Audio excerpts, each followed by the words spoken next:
प्रिय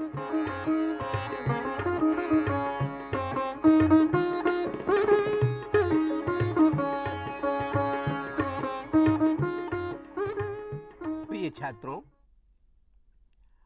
आपने देखा कि हम अपनी छंद की यात्रा क्रमशः आगे बढ़ने की गति में कर रहे हैं।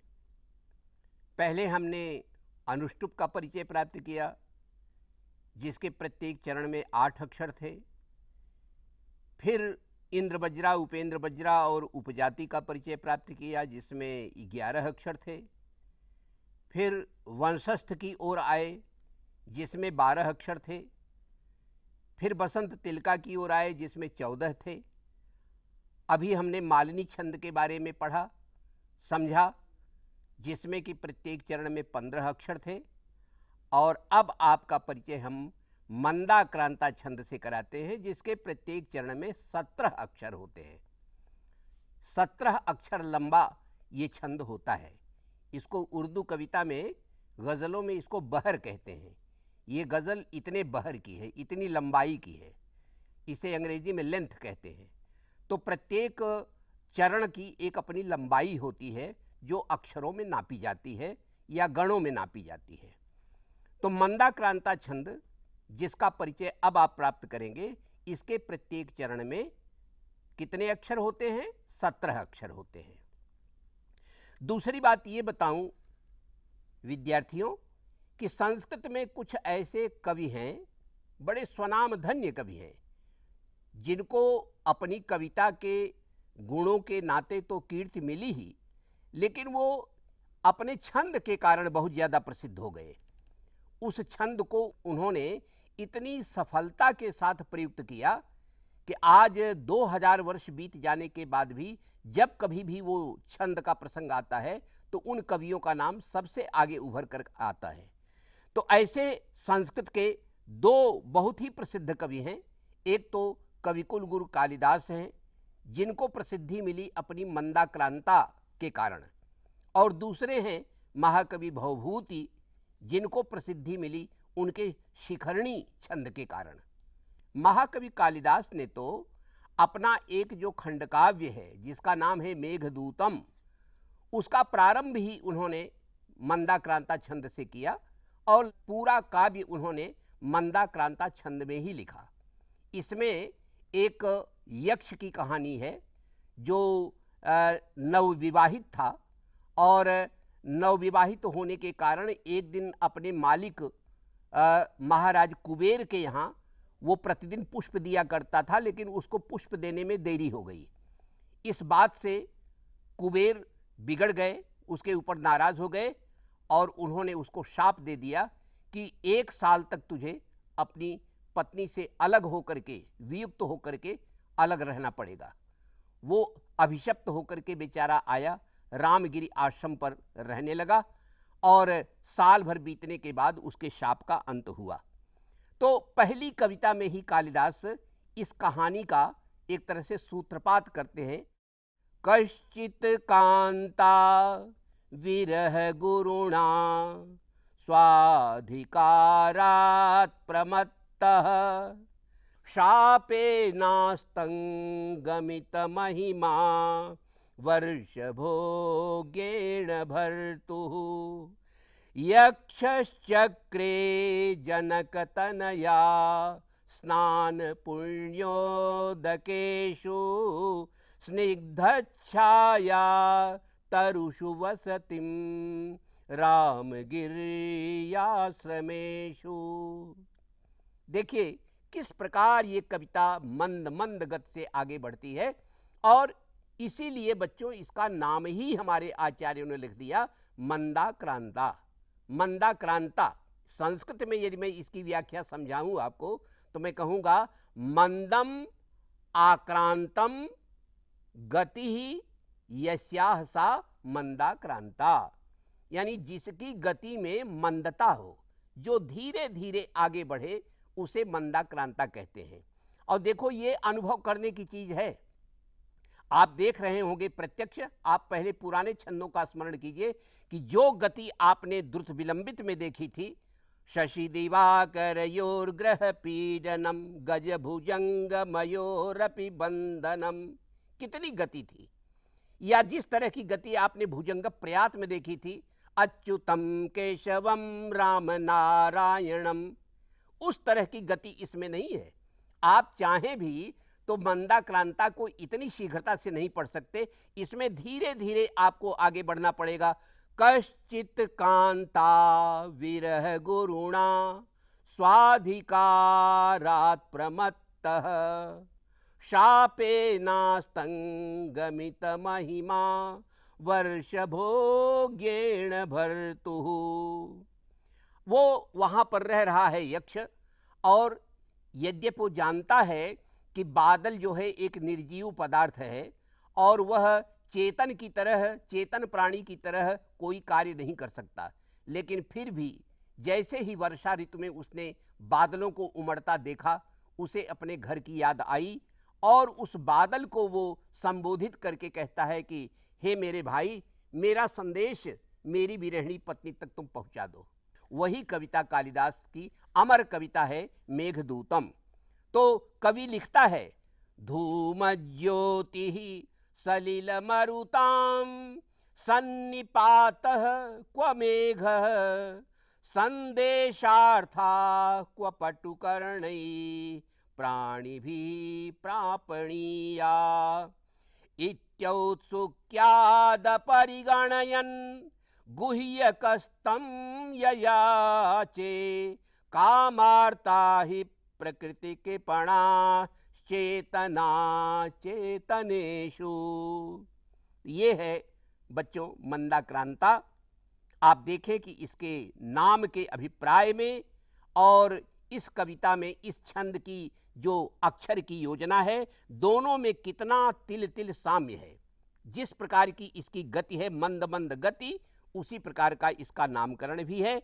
तो इस तरह से ये कविता आगे बढ़ती है।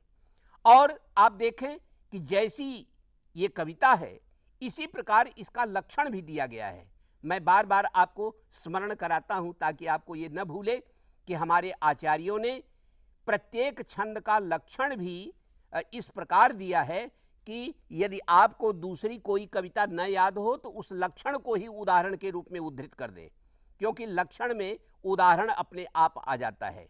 तो जैसे मंदाक्रांता छंद का क्या लक्षण होगा, तो मंदाक्रांता का लक्षण है, मंदाक्रांताम्बुधिरसन गैर मो भनौ तौ गयुग्मम। आधे में तो केवल मंदाक्रांता का परिचय दिया गया है कि मंदाक्रांता अम्बुधिरस नगई। ये तीन शब्द जो हैं बताए गए हैं। मंदाक्रांता में यति कहाँ कहाँ आती है, विश्राम कहाँ कहाँ आता है, ये सांसें कहाँ कहाँ विश्राम करती हैं। तो जैसे अम्बुधि, अम्बुधि माने होता है समुद्र। अब समुद्र कितने हैं, तो समुद्र हैं चार, पूरब का समुद्र, पश्चिम का समुद्र, उत्तर का और दक्षिण का। तो समुद्र का मतलब हो गया चार। समुद्र जो है सांकेतिक रूप से चार संख्या का बोधक है।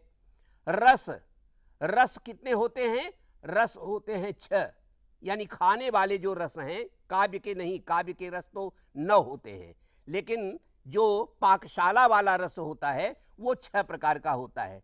तो इसलिए रस का मतलब हुआ 6। और नग, नग माने पर्वत, तो पर्वत हमारे यहाँ जो कुल पर्वत हैं, जो प्रमुख पर्वत हैं, उनकी संख्या 7 मानी गई है। तो इसका मतलब ये हुआ कि मंदाक्रांता छंद में पहली यति 4 अक्षरों के बाद, दूसरी यति 6 अक्षरों के बाद, और फिर अंतिम यानी चरण के अंत वाली जो यति है वो 7 अक्षरों के बाद होगी। और अब इसके बाद मंदाक्रांता का स्वरूप क्या है, तो उसके बारे में कहा, मो भनौ तौ गयुग्मम। इसको बच्चों समझो ध्यान से।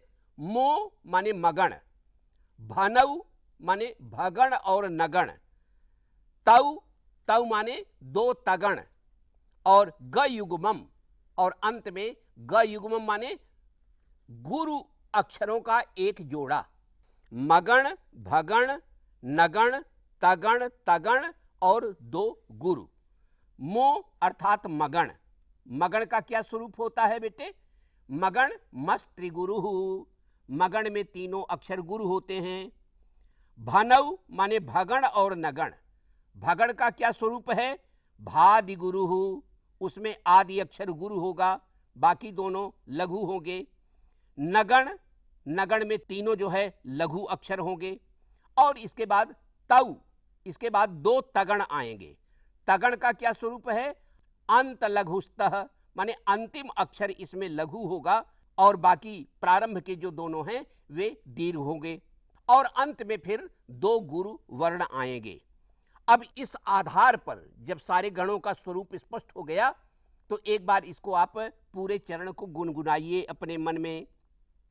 ना ना ना ना न न न न न ना ना न ना ना न ना ना मंदाक्रांता बुधिरसन गैर मोभनौ तौ गयुग्मम् कश्चित् कांता विरह गुरुणा स्वाधिकारात् प्रमत्तः। तो तीनों प्रकार से आपने पुष्टि कर ली कि जो चीज कविता में है वही चीज लक्षण में है और वही उस गणों के क्रम में है। तो इस प्रकार जो है सबको यदि आप परस्पर जोड़ लें तो क्या होगा? ये 17 अक्षर आएंगे। चारों चरणों में यही क्रम होगा, इसी क्रम में सारे के सारे शब्द आएंगे।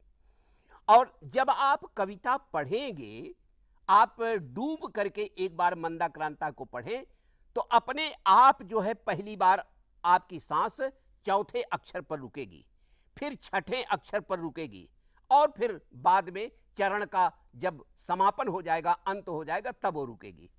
तो इस प्रकार हमने देखा कि मंदाक्रांता के साथ महाकवि कालिदास और कालिदास के साथ मंदाक्रांता छंद दोनों ही अमर हो गए।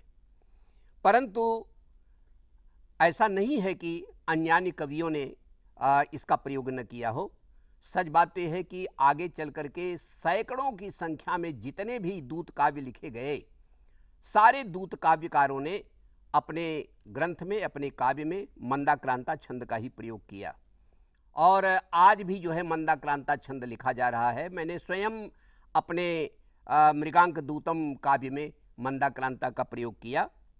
अब जैसे महाकवि भारवी हैं, या मैं आपको विशेष तौर से बताना चाहता हूँ भवभूति के विषय में कि उन्होंने अपने नाटक में इसका प्रयोग किया, लेकिन बड़ा ही रमणीय प्रयोग उन्होंने किया।